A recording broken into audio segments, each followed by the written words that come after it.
Hello and welcome back to the Sports Credential Podcast.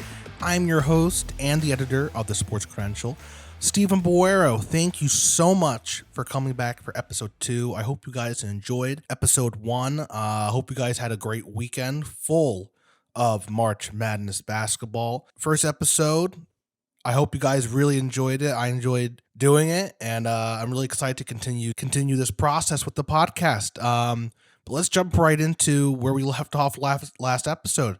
Gave you some of my picks for the opening round of the NCAA Tournament. Some of them were pretty good, right? And some of them were not. I really thought Oral Roberts was going to be that special mid-major team that could make a run, and they fell flat on their face against Duke. But that's how it goes. I really hope you guys enjoyed the weekend of basketball as much as I did. You know, every year, the NCAA tournament continues to be one of the best sporting events in the country, arguably the world, especially if you're a basketball fan. It is just unbelievable. Fairleigh Dickinson University in Princeton from my home state, New Jersey, kicking butt, taking down Purdue, taking down Arizona. Princeton finding themselves in the Sweet 16 after taking down Mizzou. I told you guys not to sleep on them. Now, they picked up that win against Utah State, and I thought, that Princeton was in there, that Mizzou would be able to get a Sweet 16 appearance, but Princeton had other plans. Fantastic weekend so far, and when this episode drops, will be right before Sweet 16 starts on Thursday and Friday, so there's going to be some fantastic games. I'll give you my picks for those games later on in the episode. But, first off, I think we need to talk about, I want to get into a few of my opening topics. One of them being Vanderbilt men's basketball. I mean, Memorial Magic, Memorial Madness, whatever you want to call it. That team is too special and it's just too good right now. You really got to tip your hat to Jerry Stackhouse's team. They're playing unbelievable. I mean, the way they've been able to handle Michigan, and now they're taking on UAB, who once again, UAB is another one of those teams that just continues to be one of the top mid-major programs in the country. So they're gonna give Vanderbilt a run for their money, but the way things are going for Vanderbilt, it's going to be such a tough team to beat. Hosting UAB at Memorial Gym, just continuing to keep that home momentum. And I think the more games Vanderbilt plays at home, they had Yale at home, Michigan at home. Now they're having UAB. I think the crowds are just going to get bigger. I think people are going to get excited, and they're going to want to go to games. I mean, I see people all over Twitter saying, "I'm there on Wednesday. I'm there on Wednesday." So that's going to be a fantastic game, but can't ignore how Vanderbilt played against Michigan. And you look at that, like we talked about last week's episode, did they really get snubbed or were they really not fit? I think after watching some of those games in the opening weekend, Vanderbilt really deserved a shot. The way Texas A&M just kind of folded to Penn State. And Penn State's got a great team, but A&M, with all the hype they had this year, they fell through. Iowa fell through to Auburn. Great team, all like always. There's a lot of conversation. I still stand by that Nevada should have never been a first four-in team. Just ridiculous. And even if you look at the NIT, look at a handful of the teams that were in the NIT, like Rutgers, like Clemson. They were first four out. They were like two of the first four out teams according to bracketology and according to the NCAA Tournament Committee. What did they do? They choked and they lost their opening round games. And you got Vanderbilt still going strong. They kicked Yale in the butt, no issue at all. Even when Yale fought back, Vanderbilt continued to push them down. And then against Michigan, I mean, one of the best basketball programs in the country. They're playing Big Ten teams all the time. They're playing all the Big Ten monsters all the time. And, obviously they didn't have the season they wanted this year, but this is still a reputable program. This is still a really good team. And Vanderbilt taking it out 66-65 down to the wire, scoring 9 in the final minute. I mean, come on. There's something special about this team. They're obviously talented, but there's a reason why Coach Stackhouse won Co-Coach of the Year. Just the way especially in the second half of the season, this is in 2023, Vanderbilt has seemed to be a different basketball team. And it's just been really, really exciting to watch. Now they're just 2 wins away from playing in the NIT championship in Las Vegas. And wouldn't that be something for Vanderbilt fans to really be like, hell yeah, we're in the NIT championship. The NIT, no one really wants to be there. You want to be in the NCAA tournament. But man, being in the NIT championship is got to be the next best thing. And winning it is, you're the best of the teams that just missed the NCAA tournament. And I think it'll prove to the naysayers, the haters, whatever you want to call them, the people that doubt Vanderbilt, it's going to say, we deserved a shot. We were better than you thought we were. And you got to start taking this program a little more seriously after a few crummy years. So make sure to catch the Vanderbilt UAB game. I know I'll be watching that at 6 p.m. on Wednesday, which is, I believe, tonight when this episode comes out. It'll be that night at Memorial Gym, and it should be another super, super exciting game. Next quick topic I'd like to talk about, the Titans. Free agency opened up right before we launched the podcast, and I didn't want to dive too deep into it last week because I don't want to make any quick conjectures about where the team was going, who haven't they signed yet, what's going on, especially when the episode dropped. I had no idea what was going to happen, and they made a couple really, really good moves. They picked up Daniel Brunskill, offensive lineman from the 49ers. A really good move, 6'5", 300 pounds. He's just a real unit on that offensive line, which was obviously everyone knew that was going to be the priority this season.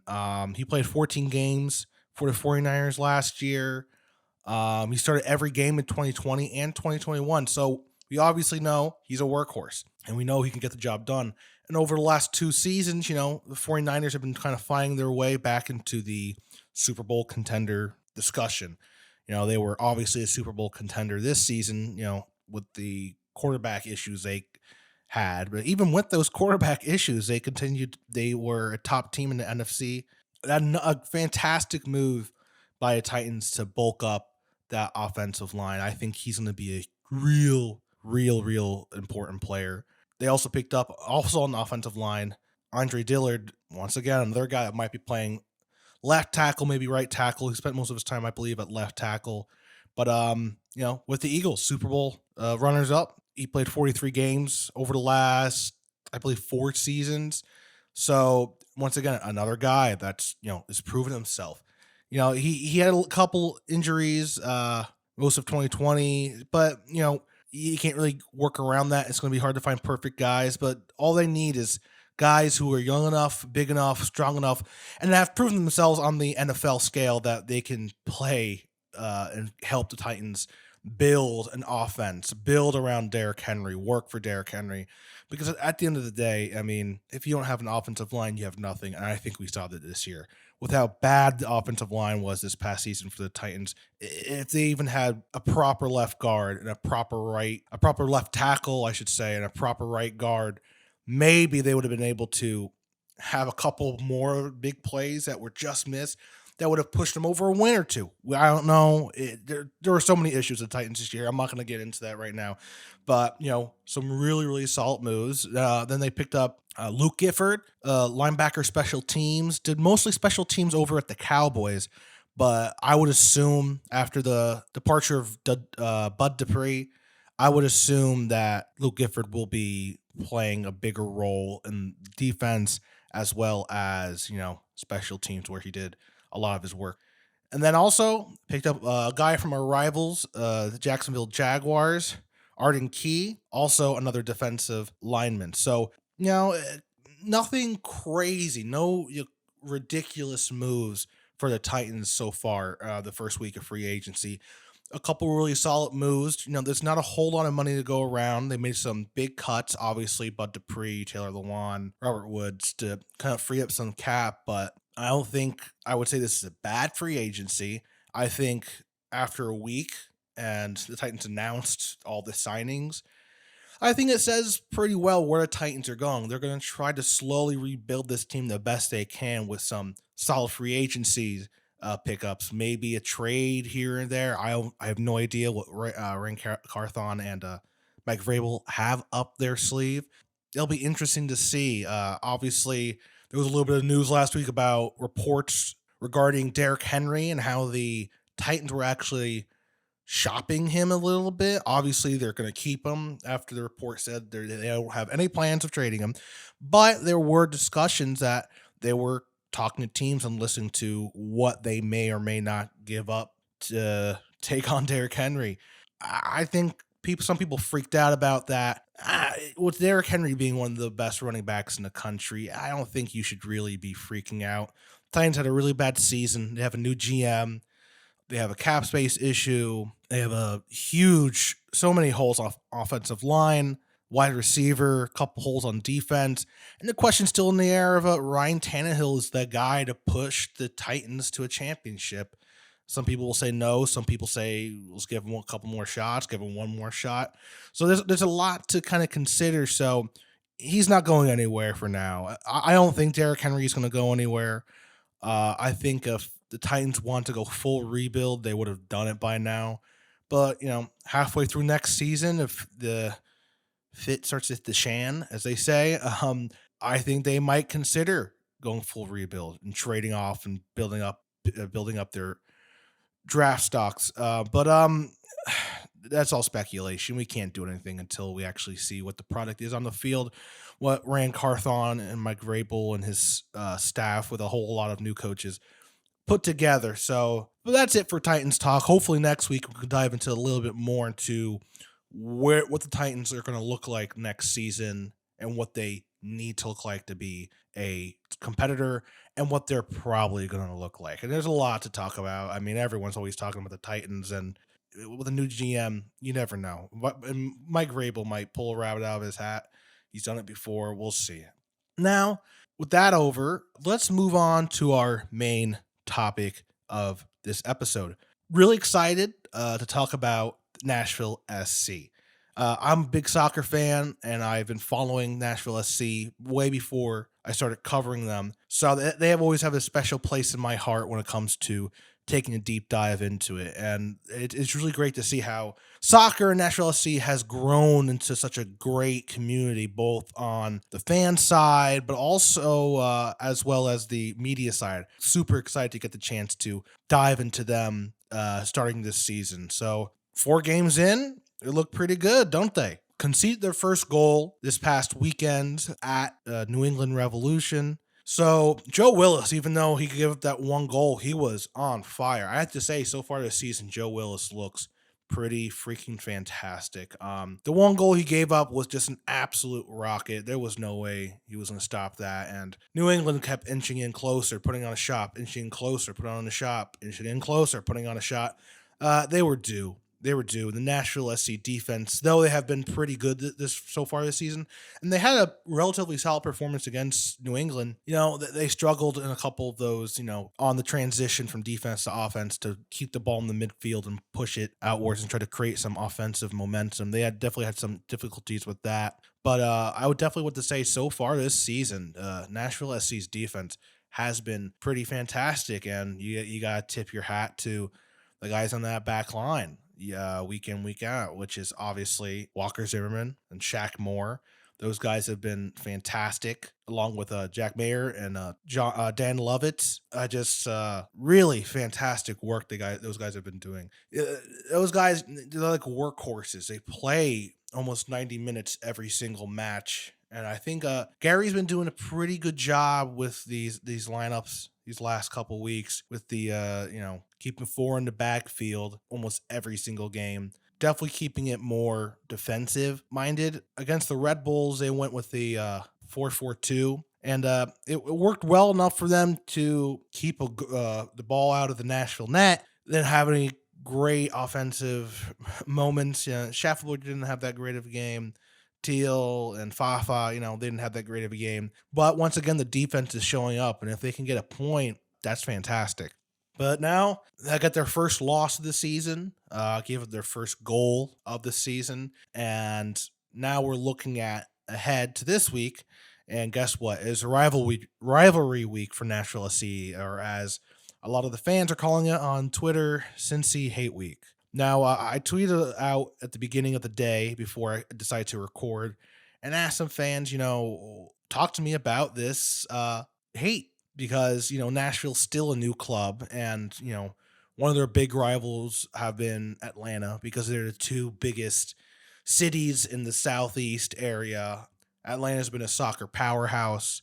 Nashville SC's first ever MLS game was at Nissan Stadium against Atlanta, which they pulled out a draw. So, it's always interesting to see why is this team a rival and that team not, especially for how new this club is. And a couple people came out to make a couple of comments, and it was pretty great. I have my buddy at Denzel _of_ NSH. Currently, his Twitter name is Cincy Hate Week with a couple of spoons, I think referring to Cincinnati's wooden spoons for finishing last in MLS.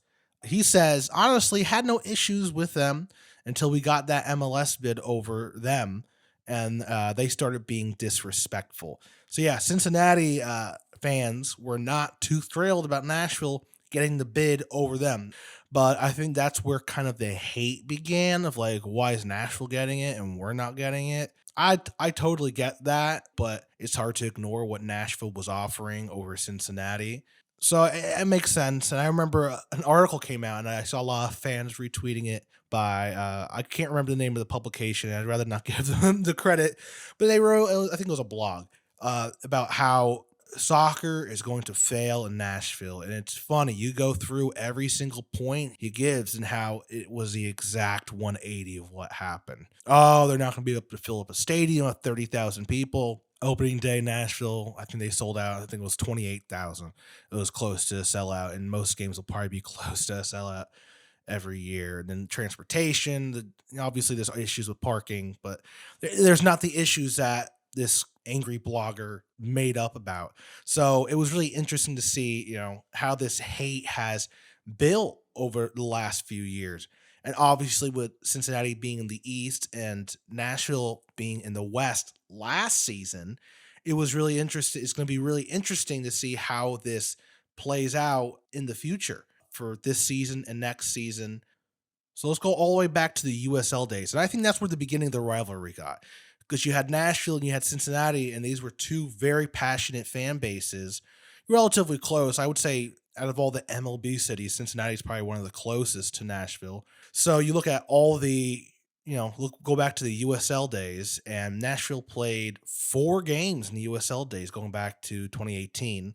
It picked up back-to-back draws against Cincinnati in the USL days, 0-0, 1-1, 3-3, 1-1, with Cincinnati winning on penalties in the USL playoffs. So right there, you got two teams from big cities in this, at least in the kind of this Midwest, Southeast area, both with passionate fans, both with teams fighting in the USL and the USL playoffs, both good enough that they can only get draws, even in the panels in the USL playoff game, and they're both fighting for a spot in the MLS.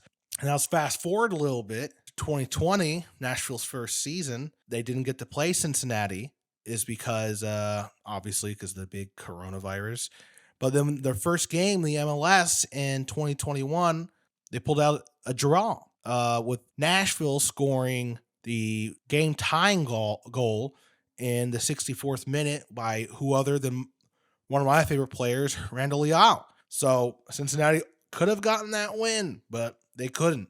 Later that season in 2021, Nashville versus Cincinnati, 3-0. Nashville, CJ Sabong scored 2 goals. Randall Leal scored another. Continue to go to 2021. Nashville SC, 6-3. Just unbelievable work by this Nashville team to kind of put down Cincinnati after they were like having all the hype around them and thinking they could be better than Nashville, and they really couldn't. In this past season in 2022, Nashville was able to get a draw out of Cincinnati. So Cincinnati has still not been able to beat Nashville since that USL playoff game back in 2018. And Cincinnati hasn't been that great of a team since they've joined the MLS. But if you look back at last season, they finished in fifth place, 49 points, just 1 point under Nashville, even though that was in the Western Conference, but still just 1 point off from what Nashville was. So pretty comparable for them. Then you look at 2021, where they finish at the bottom of the league with 20 points. So Nashville's been able to kind of pick on FC Cincinnati since they joined the league, because each of the first 3 seasons Nashville's been in MLS, they've made the playoffs. Cincinnati finally made the playoffs last season. So I think that's where the brewing came from. I think Cincinnati had the chip on their shoulder, and Nashville SC was good when they first came into MLS, and Cincinnati was not. And I think if you look on Twitter, which is just hilarious to watch from an outside perspective, the going back and forth between Cincinnati and Nashville fans is that Cincinnati they just do not like Nashville, and they do not like Nashville fans. So this game this weekend is going to be a really, really fun one, and it's going to be at none other than GEODIS Park. So, and because Cincinnati is only a few hours north of here, get ready, Nashville SC fans. It's going to be a packed house for both you guys, and I would not be shocked if there's going to be a ton of Cincinnati fans. That's why Nashville SC fans got to show up big on Saturday, and they will. They show up big for almost every game, especially the backline supporters group. They do a fantastic job with their chants and keeping the drum line and keeping the fans engaged and trying to keep some momentum. So it's going to be a very, very, very fun weekend. And it's going to be a big game. I know it's early on in the season, but can Nashville bounce back after a not so great performance against New England? Obviously, the defense looks pretty good. We obviously know Joe Willis is playing fantastic right now. Schaffelberg's had a couple good games. He played well against NYC FC. He played fantastic against Montreal, scoring a goal. And Hani with 2 assists so far this season. But it's going to be really interesting to see how Nashville can really, work this offense. Because Teal Bunbury had some really great moments last year. But, with his 5th game, I'd like to start seeing a little bit more from him. That first game of the season, he had some really great footwork. He had some really great looks. But I'd like to see some real scoring opportunities from him and Hani. And obviously Jacob, who's, an absolute machine once he gets going. Jacob had a great first game, great game against Montreal, and then 2 games against New York Red Bull and the Revolution. Obviously, those both being away games.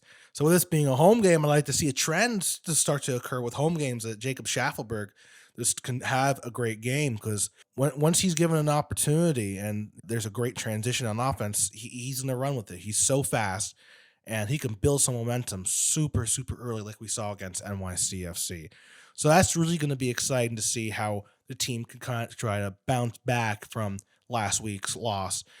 And I'd like to see a lot more from Fafa. We had some good moments at certain times over the last couple games. Obviously, a decent game against NYCFC.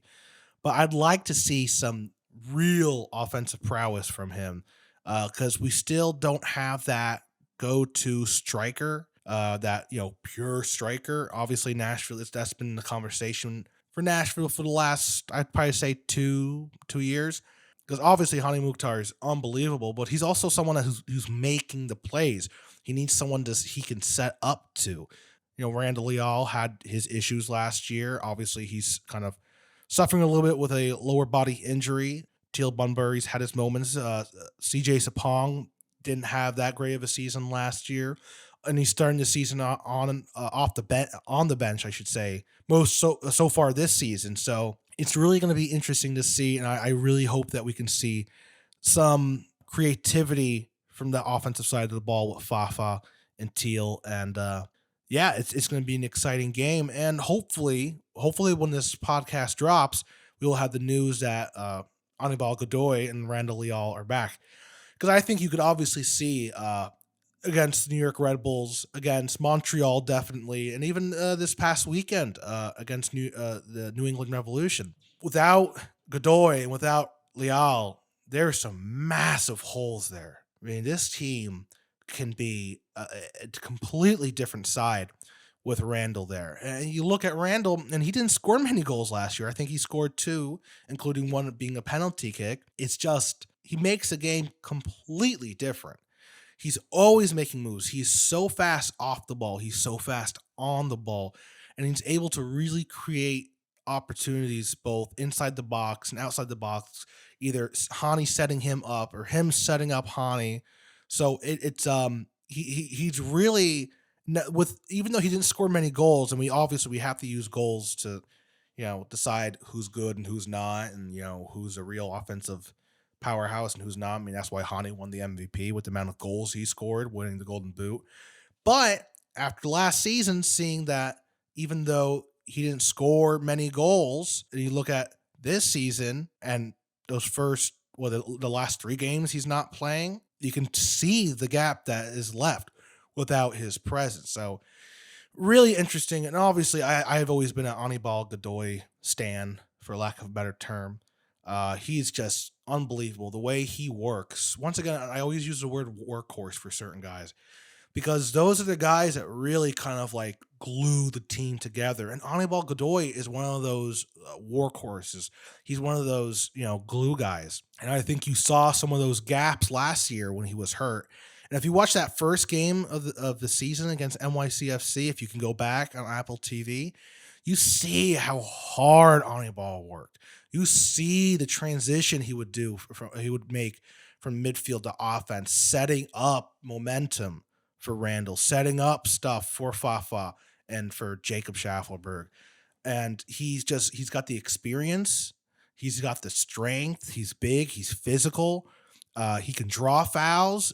He's not going to get called on too many fouls. If you look at some of his numbers, he's making tackles, he's making moves, and he's not a foul machine. You don't have to worry about him making a dirty play close in a game. He's going to work his butt off.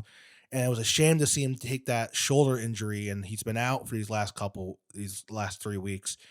But hopefully we'll get some good news from Gary Smith about him making a return. Even if he could play half the game, or he can come in for the final 30 minutes, that would mean that would be a big difference for them, especially at a home game, late night Saturday, I believe it's a 7:30 kickoff against a really, really tough rival in Cincinnati. Cincinnati had a fantastic year last year, and they're going to want to continue that success into this season, especially coming into Nashville at their new stadium with that rivalry brewing, probably with a ton of away fans traveling. They're going to want to put on a fantastic performance. So if Nashville can be 100% healthy, or even 90% healthy with Godoy or Leal, or if they can get both of them ready, but I don't think that's very likely at this point, but we'll have to wait and see. They can get either of those guys out there and create something, because we know the defense can be there, but you can't win games without scoring goals. I mean, that's just the basics of this sport and pretty much every other sport. So with Randall and Anibal out there, it's just going to be a huge difference maker. If Anibal plays, I definitely can see Nashville winning by at least 2 goals. If Randall's out there, I said the same thing. Without them, it's going to be hard. It's going to be really hard. The defense is going to have to work really hard. I think that we're going to have to see a lot from Sean Davis in the midfield. We're going to have to see a lot of work from Hani. But, he is the reigning MVP. We already got 2 assists. He's just an absolute machine. He looks good. He feels good. So, obviously, with him on the field, there's always going to be opportunity for multiple goals to be scored for Nashville. So, we'll have to see. It's going to be an exciting game. I will be there covering it. So, be sure to follow the Sports Credential on social media, on Twitter, on Facebook, on Instagram. You can give me a follow as well, SJ Boero Sports on Twitter, and I will have you guys completely updated. We will have you completely up to date and on all Nashville SC all throughout the season, but especially for this game. We're going to have videos of fans. We'll have videos of the post-game interviews with coach and hopefully a select few players. And if they pull out the win, it'll probably be a fun press conference to get a couple quotes from. So be sure to follow us because we'll be there. Next quick little thing I want to talk about with Nashville SC is GEODIS Park. And the whole identity of the team. It's so important that a team has a permanent home, and Nashville has that. But on top of that, if they can't win there or they're not absolutely devastating there, it doesn't create the significance that a Lambeau Field brings, or a Madison Square Garden for the Rangers and the Knicks kind of brings. And in Nashville, we have two fantastic examples. I know this one might be a little bit too recent, but that Memorial Magic. But Vanderbilt has a history of winning big games at Memorial Gym. I mean, they beat ranked Tennessee this season in Memorial Gym. They beat ranked Tennessee a couple seasons ago in Memorial Gym. So it's possible, and they're proving it right now in the NIT, how important it is to have that home field advantage and how that gym is super unique. I know some people don't like it. I personally love Memorial Gym. I think it's very unique. It's very interesting. It just feels like an old, like, college gym, and it has that identity. I mean, that's why they call it Memorial Magic. They didn't just pull that out of the hat and say that's what we're going to call it one day. Is because they were able to build something off of that, and that's why Vanderbilt basketball over the last couple decades have been able to pick up some huge wins and build a real identity around them. And right down the street, you look at the Preds. You know, Bridgestone Arena continues to be voted one of the best arenas in the world and in the country by Polestar. I mean, what they do there is fantastic. Not only does it sound great, but they can fit in close to 20,000 fans for Nashville SC, for Nashville Predators game, and it's almost always going to sell out, no matter how high the ticket prices are, because fans are dedicated to making that one of the most difficult places to play in the NHL, and it's proven that. You know, we've had great teams come into Nashville, take on the Predators, and when the Preds, put on a hell of a fight, and those fans are brutal, especially when Nashville scores. Those "you suck" chants are, if you're an opposing fan, and I've been an opposing fan at a Nashville Predators game, when they start screaming the "you suck" chants, man, does it sting. And you cannot tell me it does not sting the opposing fans and the opposing goalie, especially a team that doesn't play there regularly. Maybe plays there once a year. Maybe they have a new goalie that hasn't played there before, and they get a goal scored on them. That can shake them up. And that's the impact Bridgestone Arena has for the Predators. There's a reason why Bridgestone hosted the NHL All-Star Game. There's a reason why Bridgestone continues to be a place where concerts want to be held, where sporting events want to be held. The SEC tournaments at Bridgestone is because it's created that identity around them. And you always see a lot of people will go to Bridgestone before they go to Nissan. There is a magic around it. It's a scary place to play. GEODIS Park, gorgeous, love it. Empanadas, fantastic. It's a beautiful stadium. It's comfortable. There's a whole lot of room to move around. You really can't find a bad seat in the house. Do a lap around it. It's not like you're walking forever and ever. You go up the stairs to the next section up. It's not a hike up. So it's really a fantastic stadium. I do have to say it's probably one of my favorite stadiums I've been to. But doesn't matter how cool the stadium is, if the product in the field is not very good, it's a great stadium. That's great. But, when Nashville SC first, the club, I should say, the team, the actual players, first got to look at GEODIS Park before us fans did. What did Anibal Godoy call it? El Castillo, the castle. And that was kind of the beginnings of, stadium on a hill, it'd be a fortress, it'd be a castle.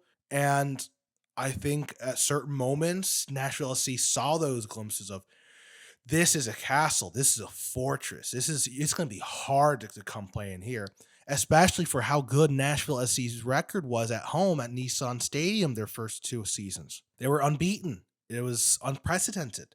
So now them having their own home, it'd be like, wow, they're going to be unstoppable. Well, so far last season, we saw they weren't winning as many games as maybe they should have been. Getting a lot of draws.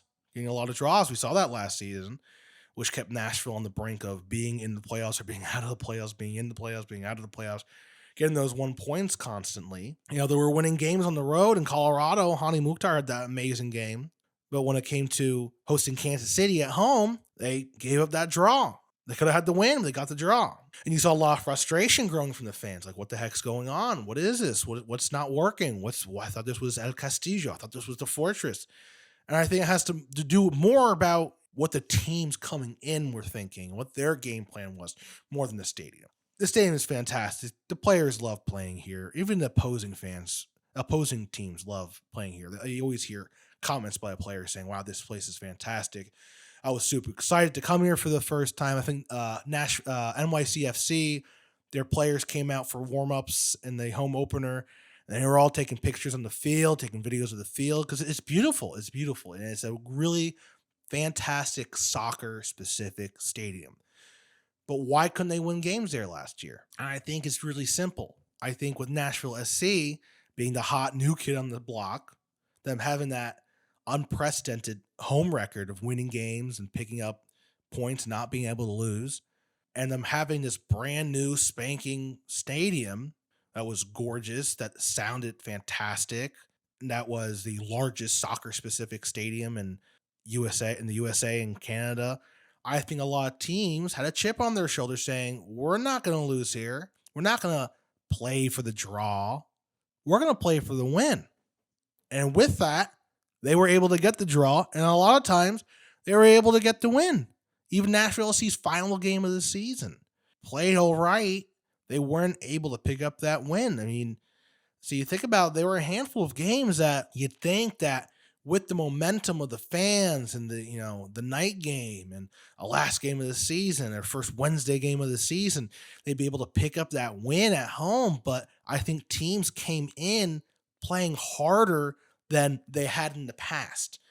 And now, obviously, with the season gone and a full season ahead of us with GEODIS Park and Nashville being the team they are and Gary Smith being the coach he is and his great staff, they obviously know what teams are going to think of when they come in. They're going to be prepared. So I would say that fans should expect to see, a fair amount of winning at GEODIS Park. Obviously, depending on how the team plays. But I don't think it's going to be what we saw last season. Obviously, anything can happen. We're only 4 games in. I'm speculating. But that's what it feels like. And I think as long as the supporter sections stay hot and stay loud and keep those drums going, Nashville SC is not going to have an issue. But I think this is the season that Nashville SC needs to start to create this image and create this identity of El Castillo, the Fortress, GEODIS Park. I think that's going to be really, really important to create that this season and make it, a scary place to play. And the first 2 home games, Nashville's won 2-0 with those fans going absolutely nuts. It was 2 fantastic goals right in front of the supporter section. It's been really exciting to watch. And I think winning against Cincinnati with hopefully a packed house on a Saturday night in late March can be a real stamp of saying, here comes Nashville SC. Here comes another season where they're going to be extremely dominant. And I don't want to play at GEODIS Park. So that it's going to be all really exciting to see. So yeah. Hopefully you guys will be tuning in or attending the game on Saturday, because if you were going to plan to go to any game this season, especially for this first half of the season, this has got to be one of your games. Even in our Sports Credential Essentials, which we drop every first of the month, we pick the best games to look out for in the month. This was one of my top games to pick for March because it's a rivalry game, it's early, it's at home, and it can set a real precedent for the rest of the season. To pick up a win against a rival at home this early on, they would be probably close to first place if they were able to win this game. That could set up the entire season. A loss, obviously wouldn't kill them, but now you're digging yourself into 2 losses in a row, and that's a hole that's going to be harder to get out of. It's easy to bounce back from a loss. It's harder to bounce back from 2 losses. They can get a point. It's good. Yeah, get a point. Get the draw. Get a point. But it's going to mean a lot more to get those 3 points, both on the rivalry aspect, but also in the standings. Now that Cincinnati is also, that we're back in the East, with Cincinnati. So it's going to be really exciting. I'm really excited to watch the game and cover the game. I hope you guys are going to enjoy that game as well. And before we wrap up this episode, I promised you guys I'd give you my fantastic picks for this upcoming Sweet 16 and March Madness. So let's take a moment before we wrap up and look at a handful. Well, we'll look at all the games, and I'll give you some of my picks because why not? First game starting on Thursday, Michigan State, Kansas State. Now, I think this is going to be probably one of the best games of this Thursday, Friday slate. I think Michigan State has been entirely underrated, and they've been playing fantastic. You can never keep Coach Izzo out. You can never keep him out. And Kansas State has got a real shot, I think, at the Final Four. So it's going to be a really exciting one. My vote goes to Michigan State. I still think that the Spartans can pull off the win. Let's take a look to the next game. On Thursday, Arkansas, UConn, another fantastic matchup. Arkansas knocking off number one at Kansas, the reigning champions, SEC power, right? So really, really, really well-coached team by Coach Eric Muselman. They're a completely different team since he's become their head coach. So it's a really tough one. And UConn's had a fantastic year, the Big East teams. Me being a Northeastern guy, I always love pulling for the Big East teams because they're scrappy, they're small, they always have a pretty solid fan base around them, and they're exciting. They play some really, really fun basketball. But after Arkansas's performance last week, I think I might have to go with the SEC. I think I'm going to have to go with Arkansas. So Arkansas over UConn. Then we go to FAU versus Tennessee. Now, like I said last week, I had Tennessee going out early. I don't think that was as bad as Jared Stillman saying they were guaranteed they were going to lose to Duke. But I had them losing to Oral Roberts, so I'm probably not much better. But Tennessee's completely proven me wrong. They were able to take down Duke and embarrass them. And that defense really showed up. And I think Rick Barnes has proved all the naysayers and all the haters wrong. I think Tennessee's got a real shot at being an Elite Eight team. So I'm going to have to go Tennessee over FAU. So there you go, Vol fans. And then the last game on Thursday, Gonzaga versus UCLA. And Gonzaga, every year in, year out, people are picking them to win. They fall short. But they look really good this year. And it might be Timmy's last year. It's definitely going to be his last year with Gonzaga. But there's been such an exciting team. And them going up against a top-tier program and a top-tier team like UCLA is only going to mean drama to end Thursday night. And that's 8:45 Central Time.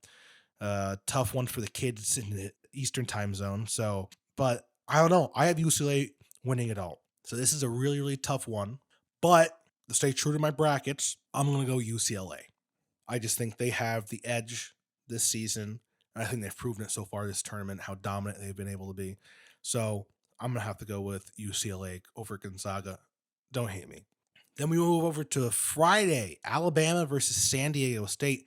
San Diego State having a fantastic tournament so far. I'm going to have to go with Alabama. I still think Alabama is going to be a Final Four team. They're just too good. They're too dominant. They showed that all season. They showed that in the SEC tournament, and they showed that in the first two games. Maryland was a fantastic team, well-coached team, great performance against West Virginia, but Alabama had beat them with relative ease. So that first game on Friday, I'm going to go Alabama.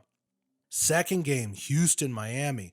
Miami is such a good team this year. I think they've really kind of proven me wrong. They're the last ACC team in the tournament, which is really weird to think about because usually every year you're saying Virginia Tech's in there, Duke's in there, North Carolina's in there.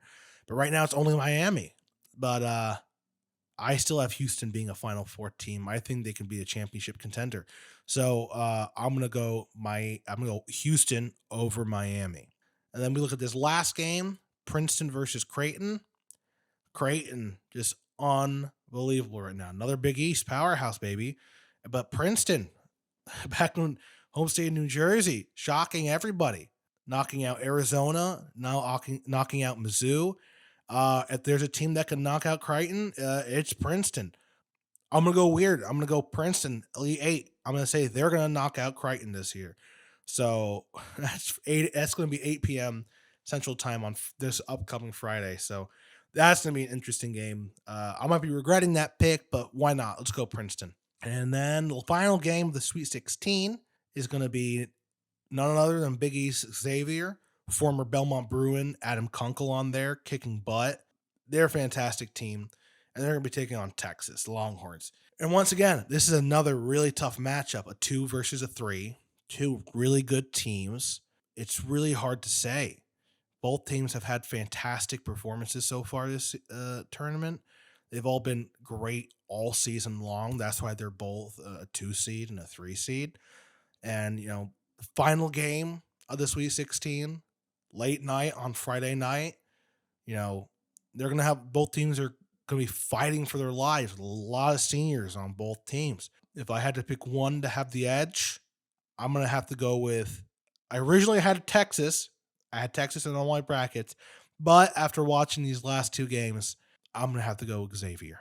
I'm going to say they're going to knock out Texas and reach the Elite 8. So there you have it. I have Michigan, Arkansas, Tennessee, UCLA, Alabama, Houston, Princeton, and Xavier all winning their games on Thursday and Friday and advancing to the Elite 8.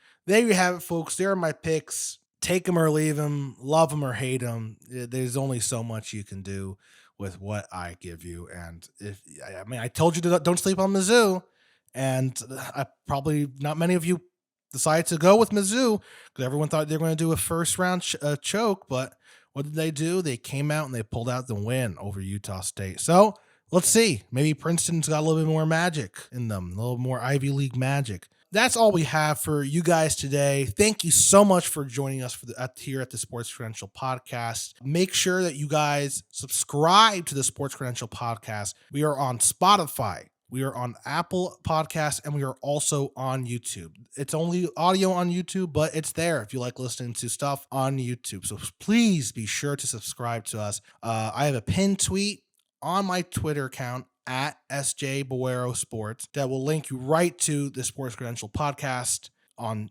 Spotify, Apple TV, or YouTube. So whatever you like to listen it on, we probably have it. So be sure to follow the Sports Credential Podcast. Be sure to subscribe. If you can leave a comment, fantastic. And please be sure to follow the Sports Credential on Twitter, on Facebook, and on Instagram. And we'll be covering everything, especially with all this March Madness or all the Memorial Magic and everything Nashville SC. And don't forget the sounds start in a couple weeks, and we will have you covered with the sounds as well. Once again, I'm Stephen Boero, the host of the Sports Credential Podcast. Thank you guys so much for tuning in. I look forward to talking to you guys next week.